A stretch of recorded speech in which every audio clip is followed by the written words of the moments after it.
Hello everyone, welcome to Ekamais Academy. My name is Vijay Kumar, Faculty of Geography.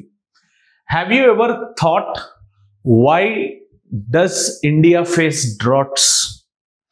2002 లో 1995 లో 2015 లో ఇండియాలో droughts ఎందుకు వచ్చాయి అని ఎవరైనా ఆలోచించారా?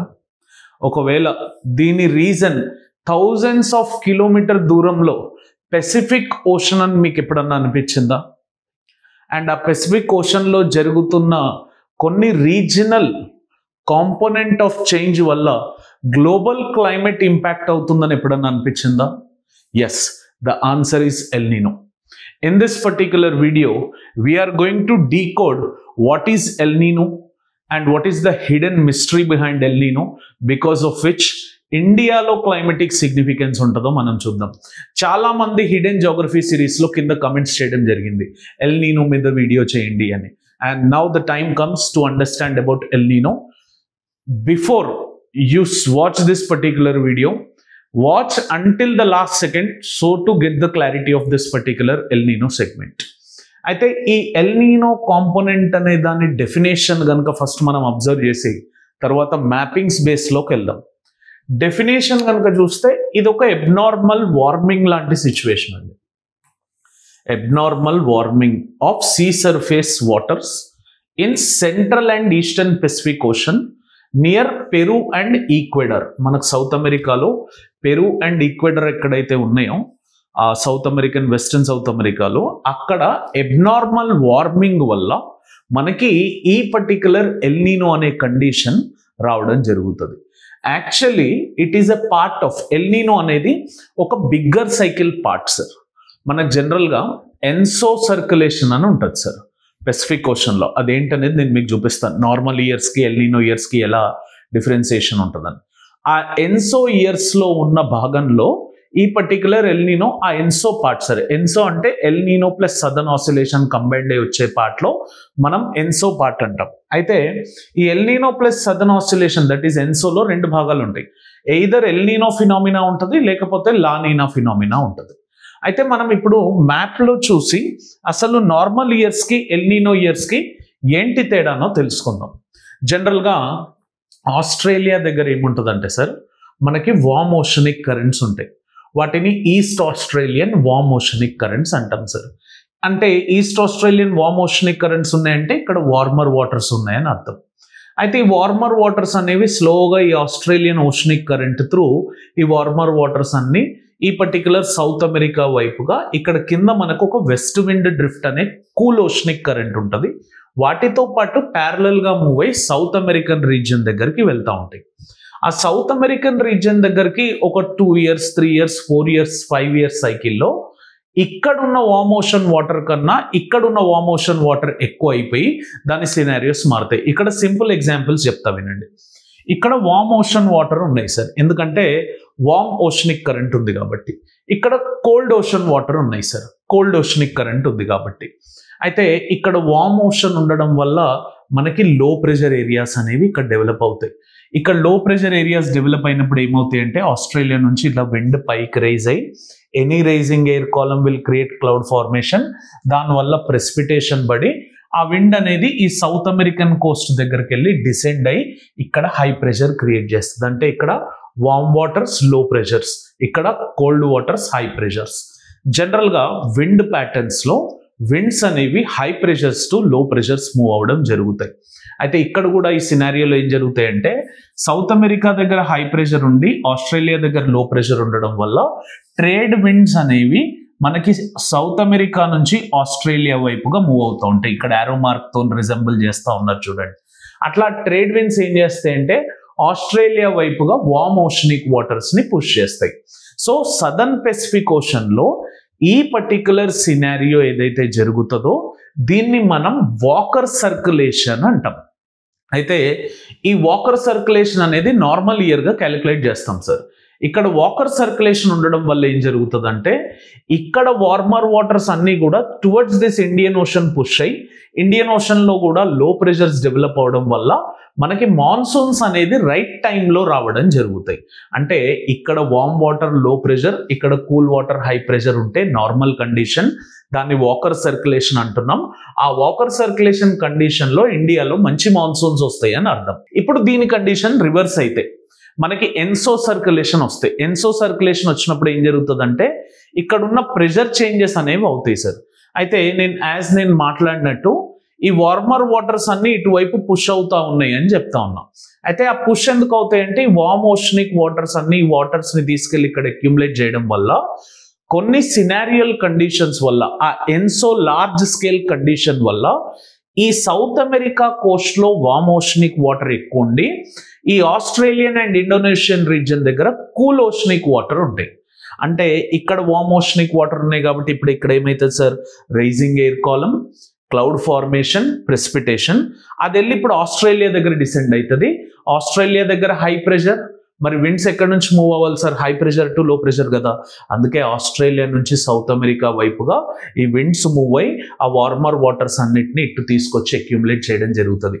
అంటే ఇలా రొటేట్ అయ్యే సైకిల్ ఎయిర్ సర్క్యులేషన్ ఏదైతే ఉందో అది ఇలా రొటేట్ అవుతుంది, అంటే ఆపోజిట్ లో రొటేట్ అవుతుంది. ఇది నార్మల్ వాకర్ సర్క్యులేషన్. ఇక్కడ trade winds strongly moving from South America to Australian Coast.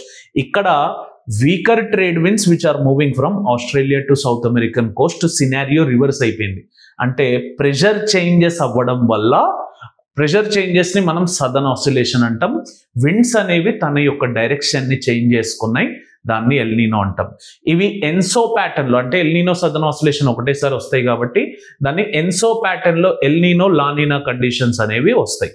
మనం లానినా కండిషన్ అనేది మళ్ళీ వేరే వీడియోలో చూద్దాం. ఇక్కడ మనం స్పెసిఫిక్ గా ఎల్నినో ఫోకస్ మీద ఇస్తున్నాం. అంటే నార్మల్ సర్క్యులేషన్ ఎప్పుడైతే రివర్స్ అయిపోతుందో దాన్ని ఎల్నినో కండిషన్ అంటాం. మరి ఇదంతా మనం ఎందుకు చదువుతున్నాం అంటే ఇండియన్ క్లైమేట్ మీద దీని ఇంపాక్ట్ ఉంటుంది కాబట్టి.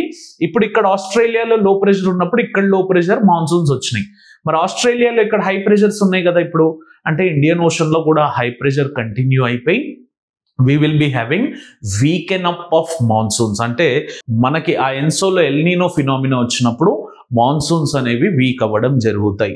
హోప్ఫుల్లీ ఇది అందరికీ అర్థమయ్యే ఉంటుంది. ఇక్కడ నేను డిఫరెన్సెస్ రాసిన చూసుకోండి. నార్మల్ ఇయర్స్ లో ఎల్నినో ఇయర్స్ లో ఎలా జరుగుతుంది సార్ అంటే, నార్మల్ ఇయర్స్ లో స్ట్రాంగ్ ట్రేడ్ విండ్స్ అనేవి వార్మ్ వాటర్స్ ఎటు పుష్ చేస్తున్నాయి సార్, వెస్ట్ సైడ్ పుష్ చేస్తున్నాయి. అంటే Indonesia and Australia side push చేస్తున్నాయి. సౌత్ అమెరికా దగ్గర కోల్డ్ వాటర్ అనేవి అప్వెల్ అయ్యి అక్కడ గుడ్ ఫిషరీ కండిషన్స్ డెవలప్ అవుతున్నాయి. కానీ ఎల్నినో కండిషన్స్కి వచ్చేసరికి సిచ్యువేషన్స్ రివర్స్ అయిపోయి ట్రేడ్ విండ్స్ వీకెన్ అవ్వడం జరుగుతున్నాయి. ట్రేడ్ విండ్స్ అనేవి షిఫ్ట్ అవుతున్నాయి ఈస్ట్ వైపు, అంటే సౌత్ అమెరికా వైపు షిఫ్ట్ అయ్యి ఎక్కువ రెయిన్ఫాల్స్ ని క్రియేట్ చేస్తున్నాయి. అప్పుడు ఇండియాలో కానీ, సౌత్ ఈస్ట్ ఏషియాలో కానీ, ఆస్ట్రేలియా కానీ మనం డ్రాట్స్ ని ఎక్స్పీరియన్స్ చేస్తాం. ప్లస్ పెరూ రీజియన్ లో మనకి ఫిషరీస్ అనేవి కొలాప్స్ అవ్వడం జరుగుతాయి. ఇవి జనరల్ గా మనకి ఎల్నినో అండ్ నార్మల్ సైకిల్స్ యొక్క డిఫరెన్సెస్. అదే గ్లోబల్ ఇంపాక్ట్స్ ఈ ఎల్నినో వల్ల చూస్తే ఇండియా మీద ఆబ్వియస్లీ మాన్సూన్ అనేది వీకప్ అయిపోవడం జరుగుతుంది సార్. ఎందుకంటే ఆస్ట్రేలియాలో హై ప్రెషర్, ఇండియన్ ఓషన్ లో కూడా అదే కంటిన్యూ అవడం జరుగుతుంది కాబట్టి మనకి ఖరీఫ్ క్రాప్స్ అనేవి ఫెయిల్ అవుతాయి, ఇన్ఫ్లేషన్ అనేది పెరగడం జరుగుతుంది, రూరల్ డిస్ట్రెస్ అనేది కనిపిస్తూ ఉంటుంది. ఎల్నినో ఇయర్స్ లో స్పెసిఫిక్ గా మనం ఈ ప్యాటర్న్ ని మెయింటైన్ చేస్తూ ఉంటాం. అదే సౌత్ అమెరికాలో చూస్తే ఇక్కడ ఫ్లడ్స్ వస్తాయి, ల్యాండ్ స్లైడ్స్ వస్తాయి.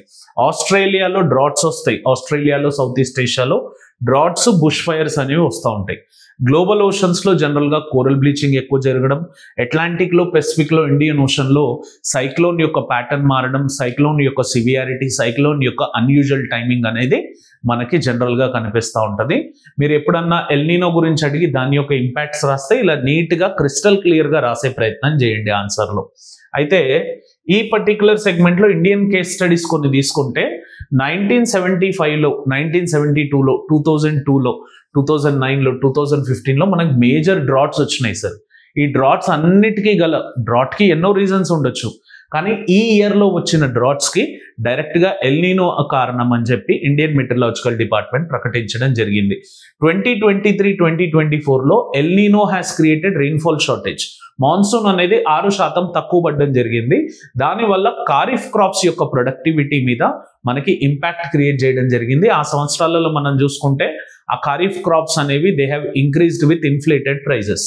అయితే ఐఎండి ఇప్పుడు ఏం చేస్తుందంటే ఈ ఎన్సోని ఇండియన్ ఓషన్ డైపోల్ అనే ఇంకో కాన్సెప్ట్ ఉంటుంది సార్, దాన్ని తీసుకొని they are improving the predictions of how the monsoons would be arriving and how the El Nino conditions are impacting this particular monsoonal pattern అని చెప్తా ఉన్నారు.